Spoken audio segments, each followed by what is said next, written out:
Maradi, capitale économique du Niger très portée sur la religion musulmane, est la région où le taux de mariage des filles est très élevé. Les jeunes filles sont données en mariage souvent dès l'âge de 11 ans. Un phénomène qui a de fâcheuses conséquences sur la santé des filles et sur le développement du pays. Les jeunes filles, dès le bas âge, on les apprend à vendre, à faire et à circuler dans la ville pour vendre des objets. Donc on ne donne pas trop de chance à la vie pour la continuation du niveau scolaire. La conséquence d'abord première, c'est que ces jeunes filles-là sont victimes sur le plan sanitaire parce qu'elles deviennent des fitules. Face à l'ampleur du phénomène, des organisations non gouvernementales locales soutenues par plusieurs partenaires au développement s'investissent dans la lutte contre le mariage des filles. Leurs actions sont orientées vers la sensibilisation et le parrainage des filles pour leur scolarisation. Moi, je suis de ces personnes qui pensent que l'éducation est la porte d'entrée pour la promotion des droits de la femme et de la fille. Et c'est pour ça que nous avons initié un programme que nous appelons parrainage des enfants. Parrainage des enfants, particulièrement les filles. Les filles vulnérables ou les filles issues des ménages vulnérables ou les filles orphelines. Donc nous invitons les moins vulnérables à parrainer chacun une fille pour lui donner la chance de poursuivre son exercice scolaire. D'autres structures arrivent avec la sensibilisation à raisonner des parents qui veulent donner leur fille en mariage dès le bas âge. Certains prétendants abandonnent même leur projet, laissant le temps aux filles d'aller à l'école. Dans toutes nos luttes, nous essayons d'un moment à un autre de sensibiliser les parents, et surtout la fille, de lui montrer l'utilité et de ne pas se marier tôt. Et des fois on arrive, et il y a des parents ou des parents qui comprennent et qui acceptent, le mari accepte que la fille, si par exemple c'est une élève, qu'elle continue ses études jusqu'à l'âge mûr et ensuite on fait le mariage. À Maradi, les jeunes filles s'investissent dans la lutte contre le mariage avant l'âge mûr. Elles ont compris que seule l'éducation peut faire reculer le phénomène. Aujourd'hui, grâce aux actions de l'UNICEF en faveur de la promotion des droits des enfants, les mentalités commencent à évoluer positivement. Chefs coutumiers, leaders religieux, sociétés civiles et autorités travaillent en synergie pour mettre un terme au mariage des filles et l'espoir est permis.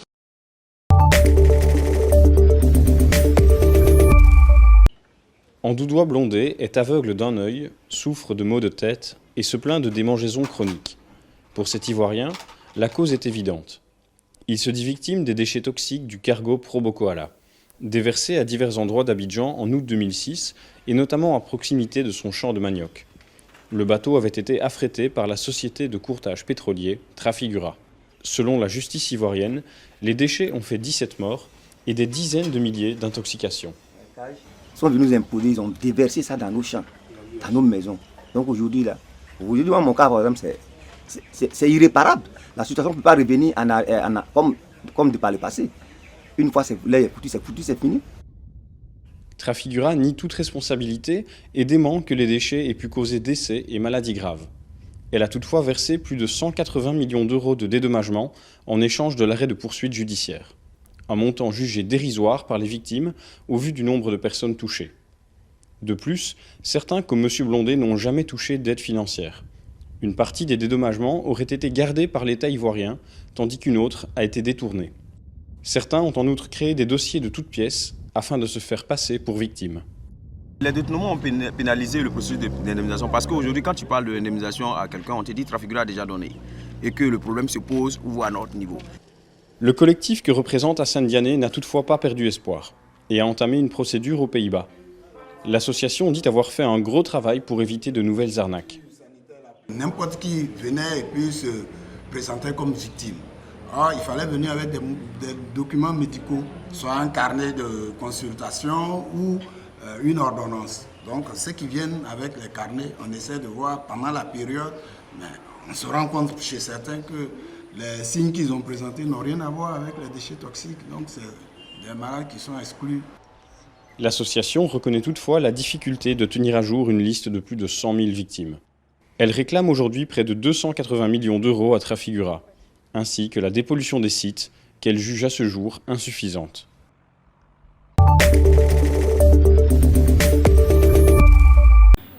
C'est un album de famille un peu particulier. À 6 ans, Darren regarde des photos de sa mère prise dans une prison indonésienne. Marie-Jane attend son exécution pour avoir importé de l'héroïne dans sa doublure de valise. Mais pour ses parents, c'est un gang international qui a mis la drogue à son insu. Ils ont dit qu'ils étaient un cartel de la drogue. Ils ont menacé de nous tuer les uns après les autres si nous allions voir la presse. Ils ont menacé de tuer ma fille en Indonésie.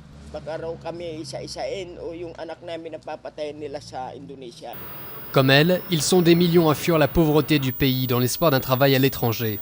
Des cibles faciles pour les cartels de la drogue à la recherche de mules. Plus de 800 Philippins se retrouvent ainsi derrière les barreaux à travers le monde, dont 41 dans les couloirs de la mort, pour la plupart en Chine ou en Malaisie. Pourtant, le gouvernement assure qu'il fait son maximum pour prévenir ses citoyens.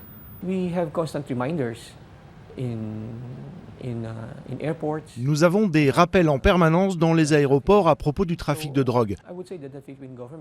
Donc je dirais que le gouvernement philippin a été actif pour avertir les gens des dangers du trafic de drogue.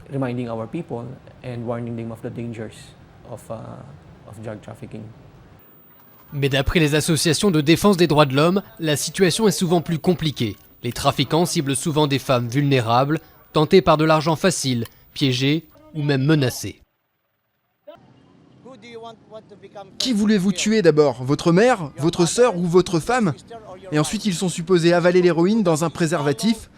Ils sont forcés de le faire parce qu'ils veulent sauver leur famille aux Philippines. Ce sont déjà des victimes. L'exécution de Marie-Jane semble imminente. Alors, malgré les menaces, ses parents s'affichent devant les médias et participent à des manifestations à Manille. Un appel a été rejeté en Indonésie, faisant fondre les chances pour ces garçons de revoir leur mère en vie.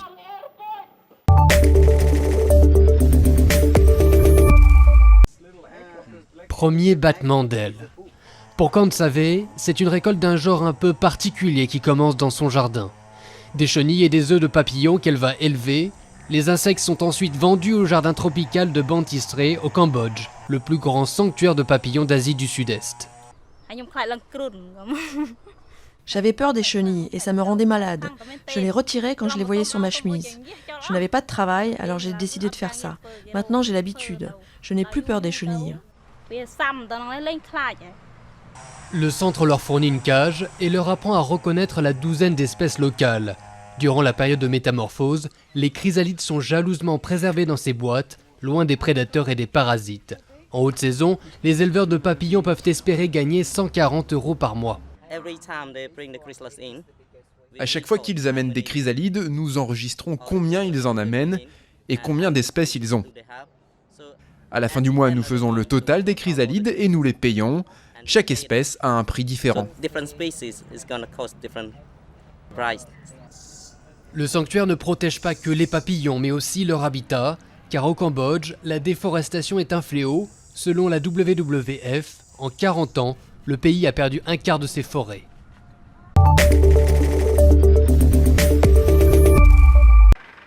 Une modeste clinique publique de Delhi qui abrite une technologie dernier cri. Le dossier de ce patient asthmatique est enregistré sur tablette, puis directement transmis au médecin. Elle prescrit un test sanguin réalisé à l'aide de cet appareil, capable d'effectuer 50 tests médicaux. Dès qu'il appuie sur transfert, le résultat est envoyé sur la tablette du docteur qui voit le résultat et fait sa prescription en fonction. Diagnostic, le bilan sanguin n'est pas bon. Le patient va devoir ralentir sur les cigarettes et l'alcool. Au total, la procédure a pris moins de 30 minutes.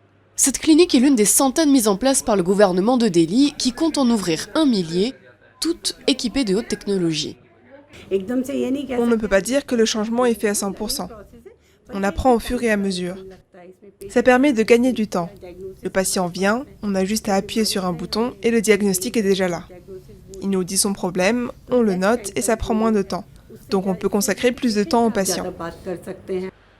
Les médicaments prescrits sont distribués gratuitement. L'objectif du projet, améliorer l'accès aux soins des plus pauvres. Derrière l'appareil médical au cœur du programme, cet ingénieur indien qui a quitté un travail bien payé aux États-Unis pour aider son pays. Utilisée dans la clinique témoin de Delhi, son invention vendue 900 € pièce va bientôt équiper d'autres centres de la capitale et a déjà été testée dans 11 pays. Nous avons des partenariats actifs en ce moment en Afrique et quelques-uns en Amérique du Sud où ça va être lancé. Mais nous avons constaté dans des pays développés comme l'Angleterre ou les États-Unis une demande pour des technologies de ce genre.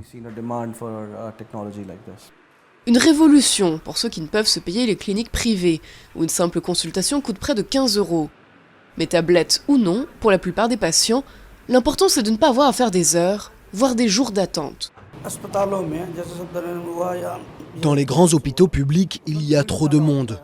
On doit enregistrer son numéro et après attendre près de 2 heures. Ici, c'est près de chez moi. Tous les services sont disponibles gratuitement. Un premier pas qui reste loin d'être suffisant en Inde, où plus de 360 millions de personnes vivent sous le seuil de pauvreté, soit un tiers de la population.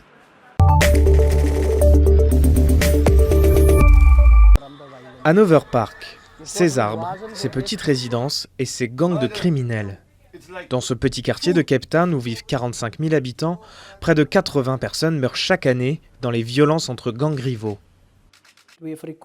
Il y a déjà eu 2 morts par balle aujourd'hui et il n'est que 3 heures. Une ONG locale, Ceasefire, tente de rentrer en contact avec ces bandes organisées. Inspirée d'un projet similaire développé à Chicago, cette initiative a été lancée il y a 6 ans. Elle emploie d'anciens membres de gangs comme Dylan Peterson pour servir de médiateur. Avant de lancer une attaque, le chef du groupe vient me parler et on essaie de trouver un moyen pour éviter les violences.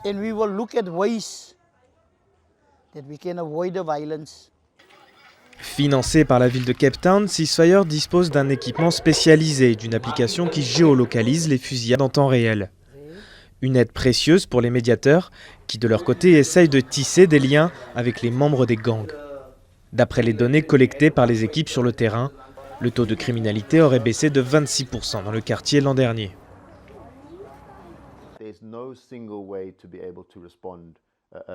Il n'existe pas une réponse unique à la violence des gangs. Ceasefire est l'un des moyens mis en place pour essayer de parler avec les membres au sein de ces groupes.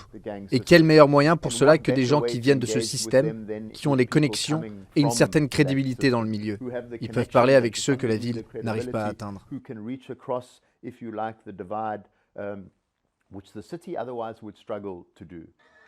Malgré ses bonnes intentions, le projet Ceasefire n'est pas épargné par les critiques.